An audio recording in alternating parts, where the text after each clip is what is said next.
Good morning, everyone. My name is Adam Livingston, and I am the Bitcoin Wizard. I want to equally greet to all of you, the future Bitcoin barons, as well as the present-day captives of polyester-suited mediocrity. Your financial advisor is sitting back in his chair with a grin on his face, that slightly oily smile that he cracks after siphoning a four-figure planning fee for reminding you that the S&P 500 always goes up historically. Imagine his grin on his face liquefying like cheap Velveeta the moments that Bitcoin slaps another zero onto its price chart, while his prudent mutual fund casserole delivers the nutritional value of a gas station hot dog. Wall Street's human calculators truly excel at just two things. Number one, funneling your cash into their pockets with the zeal of a televangelist hawking miracle water and describing 8% returns as if they just cured scurvy. Your financial advisor's idea of victory is watching inflation eat away almost all of your gains while they harvest the remaining slice of your portfolio, then sending you a glossy brochure that says, "Stay the course." It is a rigged carnival where every game costs exactly 1% of your life savings. The prizes are literally just participation ribbons, and the ringmaster shakes your hand for having faith in the system. The carnival is your retirement plan, and the carnies wear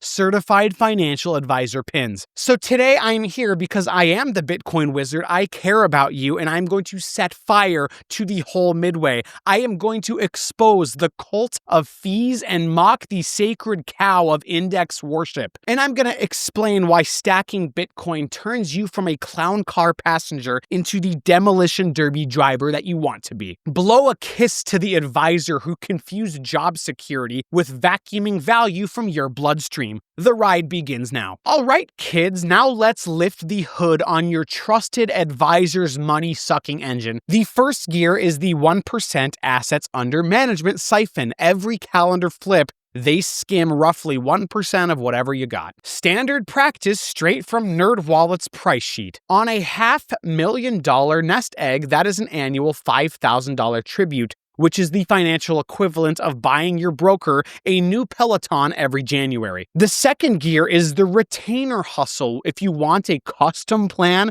that's another $2,500 to $9,200 a year before they even dust off Microsoft Excel 2003. They bill you like a high-end divorce lawyer, except the marriage that they're dissolving is between you and your future wealth. The third gear is the front-end load carnival game that they play. Certain mutual funds still whack you 3% to 6% right at the door. Hand them $100,000, walk away with $94,000, and they call that advice. They literally exist to take advantage of stupid people. Oh yeah, by the way, there's also a fourth gear, the math that nobody prints on brochures. The SEC itself ran the numbers. A humble 1% fee on a $100,000 portfolio, earning 4% costs you about $38,000 over 20 years. That is 4 years of college tuition evaporating so your advisor can upgrade his golf membership. Maybe it's tuition to a community college, but still, everybody's got to start somewhere. Now compare that to a robo-advisor charging 0.25% or a cold storage wallet that costs a one-time splurge of $100 and exactly zero after that.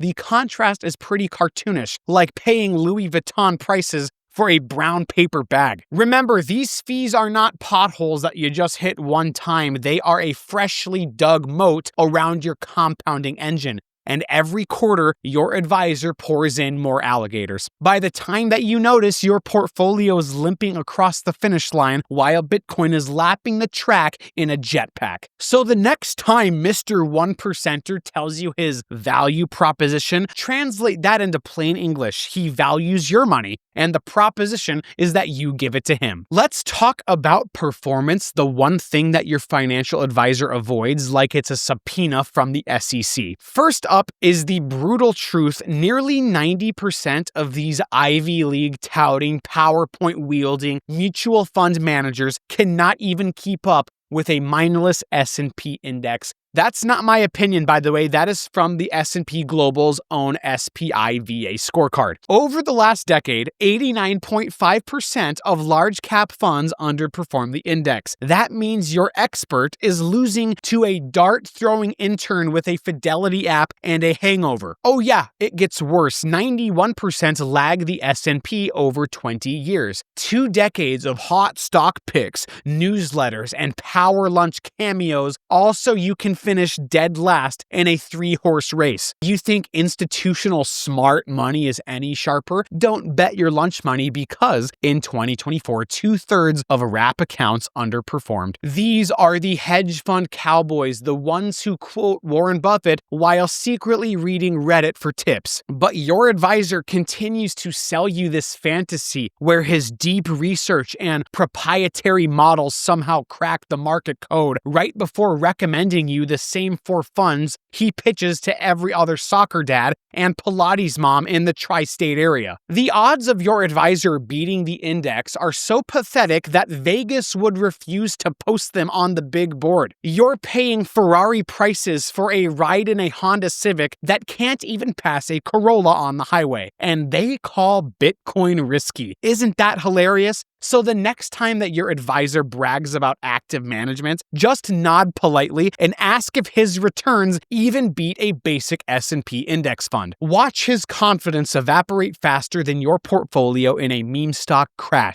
Now it's time to get a little bit personal, because your advisor surely does, right before charging you for a relationship fee for answering your emails. Here's a dirty little secret. The biggest drain on your wealth actually isn't just Wall Street fees, it's you, weaponized by your advisor's handholding and constant market commentary. Let's talk numbers. That's right, I have come armed with the data. I always do that for you. I am the Bitcoin wizard. The average equity investor lagged the index by a jaw-dropping 8.48 percentage points in 2024. That is not a typo, by the way. That is just you missing out on nearly every gain, courtesy of panic selling in March and FOMO buying in June. Bond fund investors actually managed to lose 1.07% in a year where their only job was to play it safe. The advisor's big sell: don't worry, we'll time the market for you. Yeah, well, turns out the only thing that they can time is their own bonus cycle. They promise to protect you from emotional mistakes like a therapist with a Series 7, but the only thing protected is their own quarterly invoice. The Dalbar study has consistently shown for literally decades that returns trail the funds that they're invested in, all because advisors encourage the kind of knee-jerk reactions that make Black Mirror plots look rational. Have you ever hired a life coach who tells you to eat an entire cake when you're sad, then bills you for wellness consulting? Every time that you ask, should I sell, or is it time to buy, you're really just funding another round of their children's orthodontics. The next time that your advisor tells you they'll keep you disciplined, just ask them how many times they've steered you into a market move that you have later regretted. Odds are your discipline is literally building their vacation fund, not your retirement. All right, now here comes the fun slide, the real financial violence, the part that your advisor will never mention between rounds of golf and sending your market updates copied from last month's newsletter. Let's play a little game called What If You Bought Bitcoin? Spoiler alert, you'd be too rich to ever listen to a financial advisor ever again. Let's start with the 5-year numbers. Bitcoin up 946.9%. The S&P 500, not even close. Bitcoin absolutely vaporizing this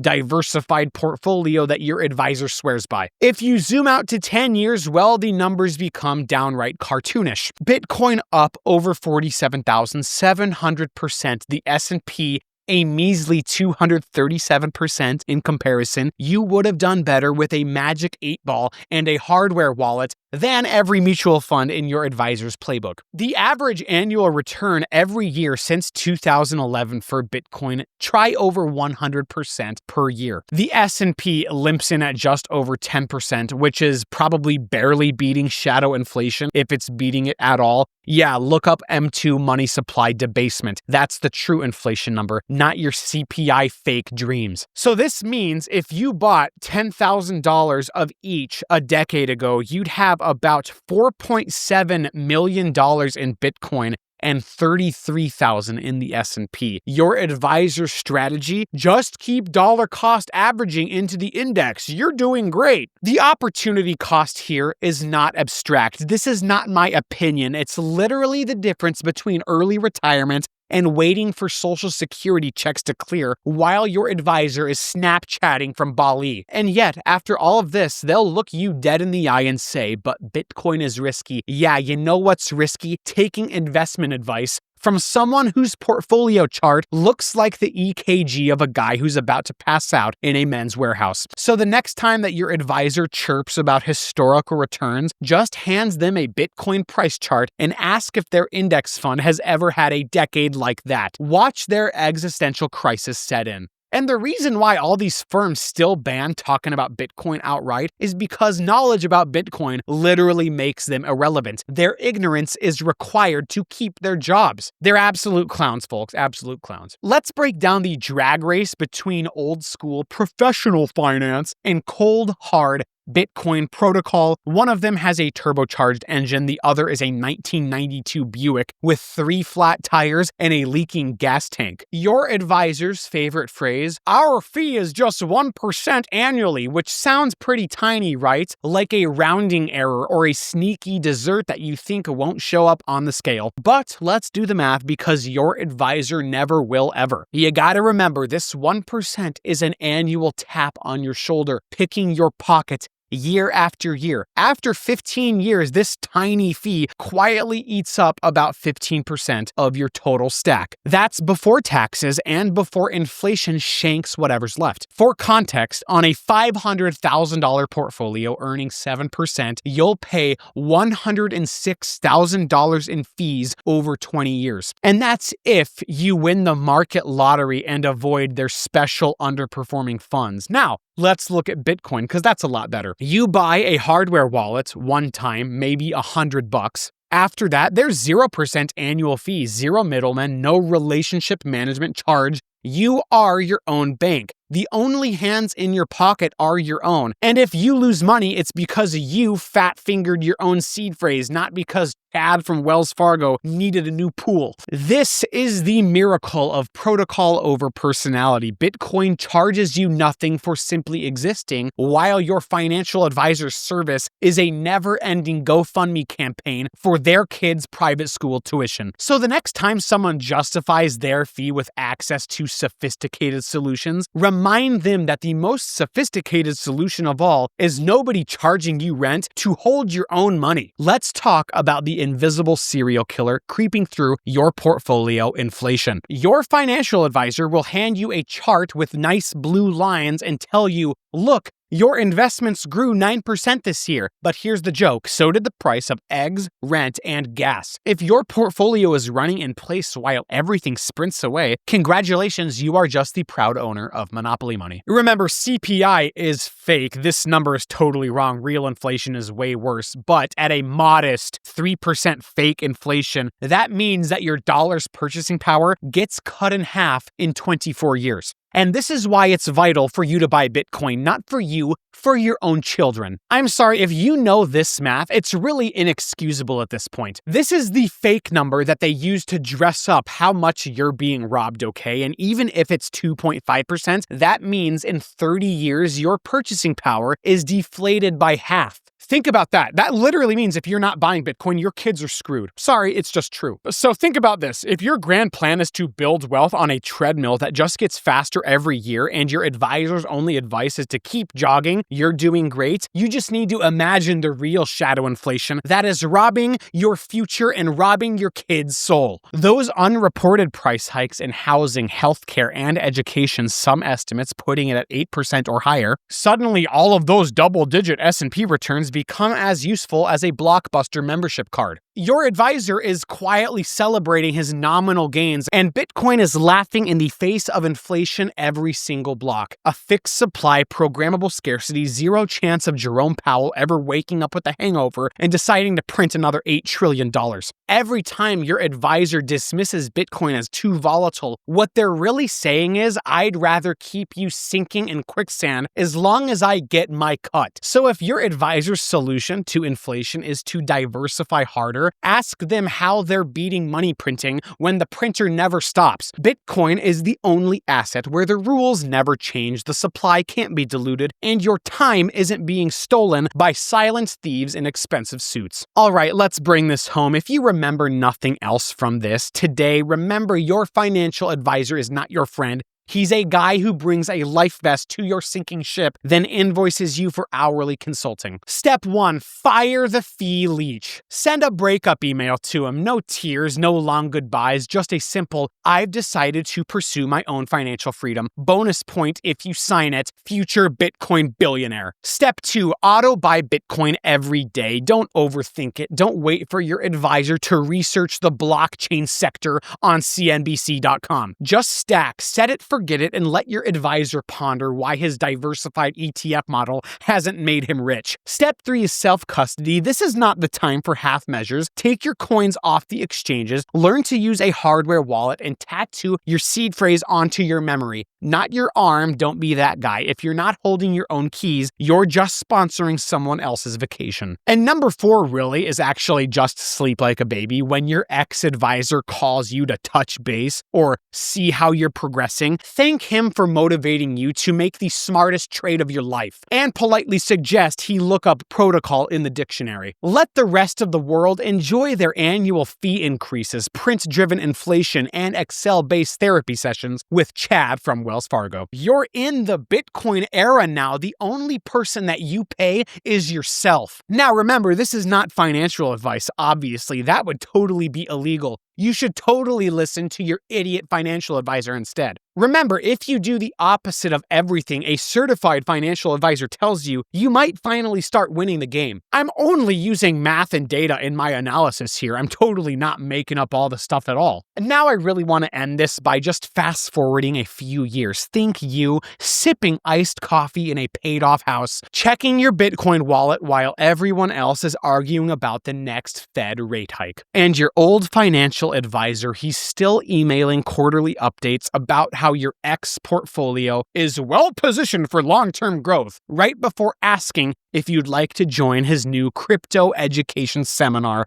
for a small fee. This is the future that every advisor dreads. Clients who read the receipts, refuse to pay for mediocrity, and stopped believing in magic beans called active management. Remember, these guys spent decades selling you 8% returns with the enthusiasm of a mall Santa selling gym memberships in January. When their index fund gospel fails and their diversified portfolio is underwater, they'll pivot faster than a TikTok influencer during an SEC investigation. The next time that you get a LinkedIn connection request from your old advisor, it'll be to ask if you need help with your Bitcoin cold storage. At this rate, you might end up charging him a fee for advice. So enjoy your new reality, one where you actually keep what you earn. Nobody slices a percentage off the top of your future. And you don't have to nod along while someone in a pinstripe suit lectures you about the power of compounding as they quietly compound their own fee schedule. Congratulations, you have now broken out of the fee farm. Now go live like it. My name is Adam Livingston. I am the Bitcoin Wizard. You're very welcome for this financial entertainment, but remember, this is not financial advice. I have no idea what I'm talking about, quite obviously. Have a terrific day. Don't party too hard. Go buy some Bitcoin, you little rascals. Class dismissed.